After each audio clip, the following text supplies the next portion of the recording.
আল্লাহর উপর ভরসা ধরে রাখা, দ্বিতীয় পর্ব এবং শেষ পর্ব। বই আমি ও আমার রব, ওস্তাদ নোমান আলী। মূল বক্তব্য। আসসালামু আলাইকুম। আল্লাহর উপর ভরসা ধরে রাখা। মনে রাখুন, আল্লাহর মতো কেউ আপনাকে ভালোবাসে না। আমি আমার সন্তান বা পিতামাতার প্রতি যে ভালোবাসা প্রদর্শন করি, সেটা আল্লাহ তাআলাই আমাদের ভিতরে অল্পখানি দিয়ে দিয়েছেন। আমরা এমনি এমনি কাউকে ভালোবাসতে সক্ষম নই। ভালোবাসা আল্লাহর পক্ষ থেকে একটি উপহার। যদি আল্লাহর দুটি সৃষ্টির মাঝে ভালোবাসা এত দৃঢ় হয়, তবে আমাদের পক্ষে কল্পনা করা সম্ভব নয় যে আমাদের জন্য আল্লাহর ভালোবাসা কতটা প্রখর, কতটা গভীর। আল্লাহর ওপর বিশ্বাস হারাবেন না। এখনই ফিরে আসুন, তার প্রতি ভরসা ধরে রাখুন। তার মতো কেউ আপনাকে ভালোবাসে না, আর বাসতেও পারবে না।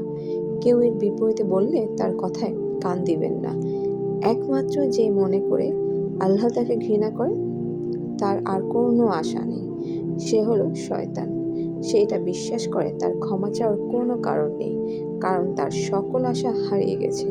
সে নিজের সম্পর্কে এটা মেনে নিয়েছে যে তার কখনো আর ক্ষমা হবে না।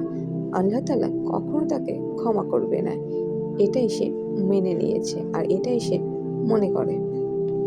এখন আপনিও যদি নিজের সম্পর্কে এরকম মনে করেন, তাহলে আপনি কার পথ অনুসরণ করছেন বলুন তো? একবার চিন্তা করে দেখুন। আদম আলাইহিস সালাম জান্নাতে ছিলেন। জান্নাতের চেয়ে উত্তম কোনো জায়গা তো আপনার পক্ষে থাকা সম্ভব নয়। তারপর তিনি একটি ভুল করলেন, আর আল্লাহ তাআলা তাকে দুনিয়াতে পাঠিয়ে দিলেন। এখন আদম আলাইহিস সালাম যদি এরকম চিন্তা করতেন, আমার এত বড় অবনতি হয়ে গেল যে আল্লাহ আমার উপর এতটা অসন্তুষ্ট হয়ে আমাকে পৃথিবীতে পাঠিয়ে দিলেন, আমি কিভাবে আল্লাহর সাথে আবার কথা বলবো? আমি তাকে এত হতাশ করার পর কিভাবে তার কাছে চাইব?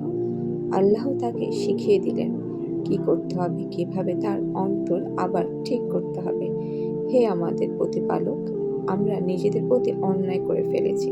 যদি তুমি আমাদেরকে ক্ষমা না করো আর দয়া না করো, তাহলে আমরা অবশ্যই ক্ষতিগ্রস্তদের অন্তর্ভুক্ত হয়ে যাব।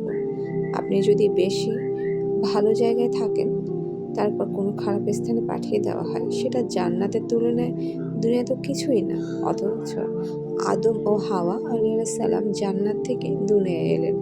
এত দূরে নেমে আসা সত্ত্বেও এখনো তিনি আল্লাহর নিকটে আছেন। এই শব্দগুলোই আল্লাহর সাথে তার সম্পর্ক আবার জুড়ে দিল। তাই দোয়া ও আল্লাহর উপর ভরসা, আস্থা কখনোই হারাবেন না। আন্তরিকভাবে আল্লাহর কাছে কিভাবে দোয়া করবেন, তার প্রস্তুতি এখনই শুরু করুন। মনে রাখুন, আল্লাহ আপনাদের সবার দোয়া শুনেন এবং শুনবেন। আমি প্রত্যেক আহ্বানকারীদের প্রতিটি ডাকে সাড়া দিই যখন সে আমাকে ডাকে। সূরা বাকারা আয়াত 186। এটা আল্লাহর অঙ্গীকার। আপনি 1 নাম্বার যে দোয়াটি করব তা হলো ক্ষমা চাওয়া। ক্ষমা চাওয়া একটি দোয়া। আল্লাহ আমাদেরকে এমন মানুষে পরিণত করুন যারা সত্যিকার অর্থে ক্ষমা চেয়ে থাকে, অন্তর থেকে ক্ষমা চেয়ে থাকে। আরেকটি বিষয় মনে করে দিতে চাই, আল্লাহ তাআলা অনেক পথভ্রষ্ট জাতিকে ধ্বংস করার থেকে বিরত থাকেন। কেন জানেন? কারণ সেখানে এমন কিছু মানুষ রয়ে যায় যারা আল্লাহর নিকট ক্ষমা চায়। শুধু তাদের মাঝে এমন কিছু মানুষ রয়েছে যারা এখনো আল্লাহর নিকট ক্ষমা প্রার্থনা করে। তাদের কারণে আল্লাহ গোটা জাতিকে আর ধ্বংস করেন না। ইস্তেগফার করা মানুষে পরিণত হন। আল্লাহর প্রতি আশা হারাবেন না, তার উপর ভরসা রাখুন। কখনোই আশা হারাবেন না আল্লাহর উপর। আল্লাহ আমাদের সবাইকে রক্ষা করুন।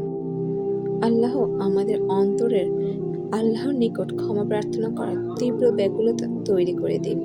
আল্লাহ আমাদের অন্তরকে এমন নরম করে দিন যেন আমাদের চোখ দিয়ে অশ্রু নেমে আসে। আমরা যেন আমাদের সবার জন্য তার নিকট ক্ষমা প্রার্থনা করি। আল্লাহ আমাদের জন্য তার রিজিকের দরজা খুলে দিন এবং আমাদের সকল সমস্যার সমাধানের পথ উন্মুক্ত করে দিন। আল্লাহ হাফেজ। সবাই ভালো থাকবেন।